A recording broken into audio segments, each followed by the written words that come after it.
네, 성공사례 따라잡기 시간입니다. 지난주에 VIP 모의 계좌에서 1등을 차지했던 매니저와 함께하는 특별한 시간이죠. 오늘도 여러분들을 위한 종목 이야기들 그리고 전문가의 옥석 가리기 진행해 보도록 하겠습니다. 오늘도 한균수 매니저 나와주셨네요. 매니저님 안녕하세요. 안녕하세요. 한균수 매니저입니다. 네, 먼저 시장 간단하게 짚어볼게요. 오늘도 코스피만 오르고 코스닥은 빠졌어요. 이런 시장 좀 어떻게 분석하셨나요? 오늘 종합지수 놓고 봤을 때는 어제랑 큰 차이가 없었습니다. 별 내용이 없는데요. 오늘은 이제 개별제로 있는 종목들, 에이프로젠 계열 그런 계열들 움직였고, 원래 최근에 이제 시장을 주도하던 핸드폰 부품주라든지 아니면 기타 반도체, 디스플레이, IT 이런 종목들 대부분 다 쉬었습니다. 짧은 조정 또는 보합 마감했죠. 지수가 거의 보합 수준에서 움직였으니까요. 근데 오늘 같은 경우에 조금 특이한 사항이 있다고 이거를 좀 짚고 넘어갈 필요가 있을 것 같은데. 네. 최근에 보시면 어제도 그랬고 오늘도 그랬습니다. 코스닥은 약한데 사실 코스닥 제약지수도 그렇게 높게 올라간 건 아닙니다. 한 플러스 0.3에서 0.4%밖에 안 움직였으니까요. 사실 이 정도 움직였다고 놓고 바이오가 좋았다고 말하면 안 되는데 좋았습니다, 사실. 어떤 종목들이 좋았냐. 차별화가 조금 많이 심하게 어제 오늘 나오고 있는데요. 오늘 올라갔던 종목들 한 번만 이제 점검을 해보겠습니다. 네. 오늘 제가 본 바이오의 특징주는 4개입니다. 첫 번째가 제일 위에 있는 게 바이오솔루션입니다. 두 번째가 G3BNT, 세 번째가 티움바이오, 네 번째가 ABL 바이오입니다. 근데 이 4개 종목을 보면은 어제 오늘 흐름이 이틀 연속으로 아주 좋죠. 별로 안 올라온 것 같은데 최근에 이제 한 10거래일 동안 20% 이상 올라온 종목이 지금 많습니다. 근데 이런 종목들 지금 갖고 있는 공통점이 뭐냐면 첫 번째가 어제 오늘 좋았다, 많이 올라왔다는 얘기고 시장이 별로 안 좋았는데도 그 두 번째가 제가 최근에 제 방송 많이 챙겨보시는 분들은 아실 겁니다. 12월 초에는 뭘 해야 된다? 1월에 있는 JP모건 헬스케어 컨퍼런스 가는 종목들을 무조건 보고 있어야 됩니다. 이 4개 종목 갖고 있는 공통점이 그겁니다. 내년 1월 13일에 있을 JP모건 헬스케어 컨퍼런스를 참석하기로 확정된 종목입니다. 오늘까지 지금 4개가 확정이 됐거든요. 그럼 앞으로 이제 계속해서 갈 종목, 안 갈 종목 나눠질 겁니다. 제가 원래 이게 학회 자체가 엄청나게 제일 큰 학회이기 때문에 매년 가는 종목, 한미약품, 종근당, 셀트리온, 삼성바이오로직스 이런 종목들은 거의 매년 갑니다. 근데 그런 종목들을 학회 간다고 해서 사기는 좀 그렇겠죠. 그러니까 중소형주 계열을 보는 거고 중소형주에서는 매년 가는 종목들이 어떤 게 있냐. 예를 들면 올릭스라든지 ABL 바이오라든지 최근에 이제 간다고 얘기한 티움바이오 또는 이제 바이오솔루션 같은 종목도 되겠고요. 이런 종목들이 보통 매년 가니까 작년에 갔고 재작년에 갔으면 올해도 갈 가능성이 당연히 높겠죠. 특별한 문제가 중간에 안 생겼다면. 그래서 지금까지 가기로 확정된 게 이 4개 종목 정도고 앞으로 보통 이제 상장사가 20개에서 30개 정도 가니까요. 추가적으로 이제 발표가 있을 겁니다. 오늘 G3BNT가 올라갔던 이유도 학회 간다고 해서 그런 겁니다. 티움바이오도 그렇고. 그리고 바이오솔루션 ABL 바이오 같은 경우에는 지난주였나요? 지난주부터 간다고 이미 말을 했고. 그러니까 이런 종목들을 보셔야 됩니다. 작년이나 재작년 데이터를 보시면 평균적으로 학회를 기준으로 한 달 전을 딱 점을 찍었을 때 그러면 이제 내년 1월 13일이지 학회니까 한 달 전으로 땡기면 12월 13일 아니겠습니까? 오늘이 10일이니까 딱 한 달 남았죠.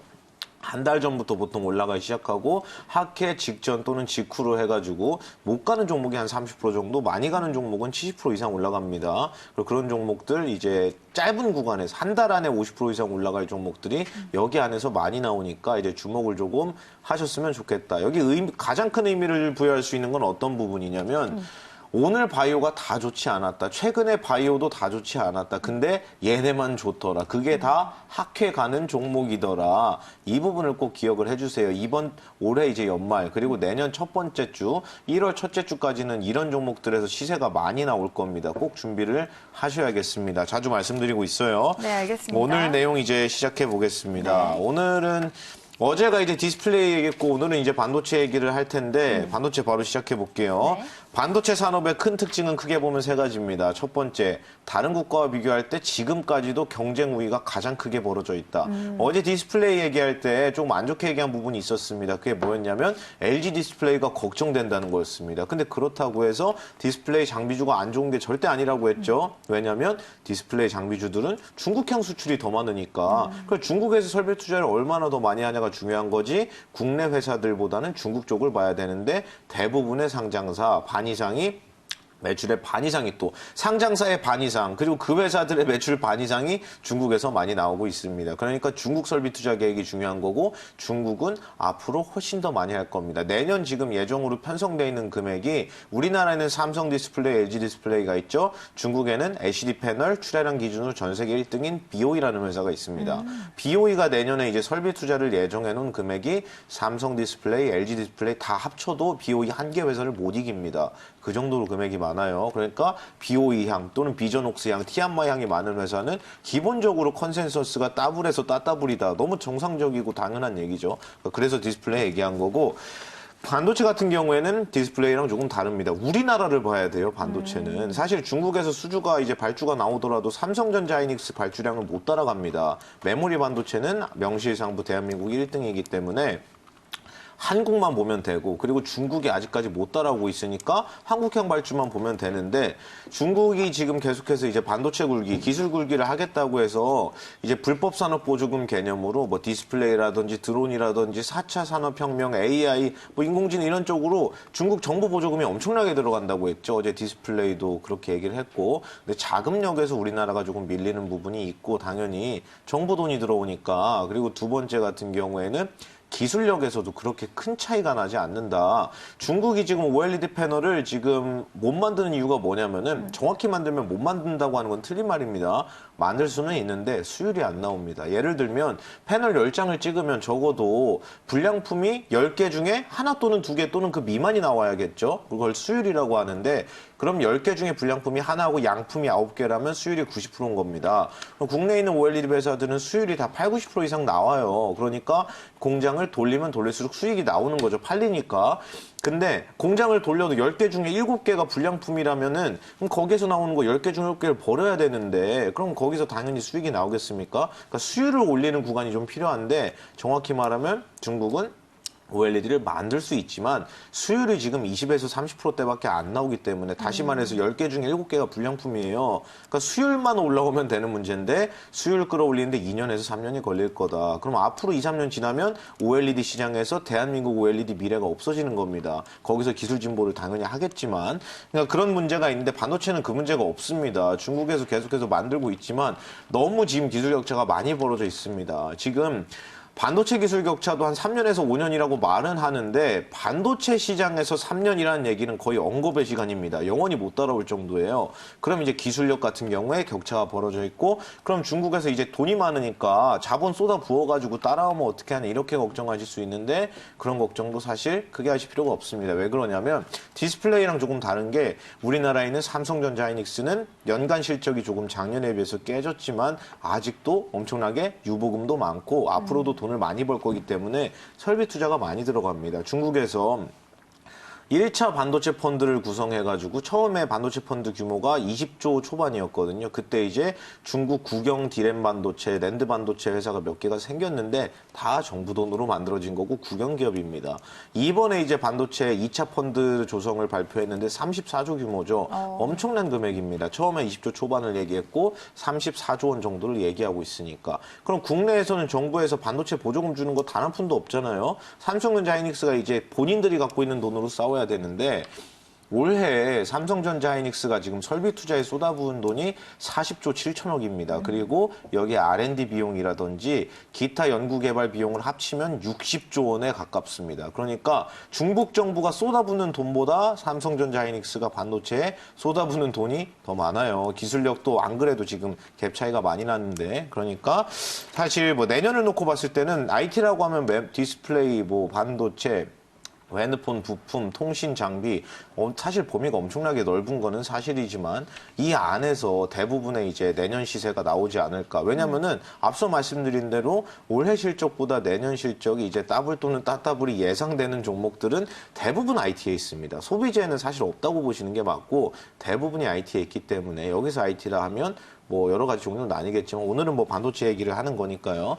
종목들 이제 얘기를 해보겠습니다. 네. 뭐 첫 번째 같은 경우에 제가 이제 레퍼런스가 중요하다고 앞에서 이제 말씀을 이제 세 번째 이게 써놨는데 네. 이게 뭐냐면은 반도체 장비주가 사실 뭐 녹색 포탈에다가 치면 뭐 30개, 40개 이상 나옵니다. 근데 그런 종목들을 어떻게 걸러야 되냐면 첫 번째 납품 수주 실적이 있는지 레퍼런스라고 하는데 그게 예를 들어 삼성전자가 메모리 반도체 라인 까는 건 뭐 너무 좋다 이겁니다.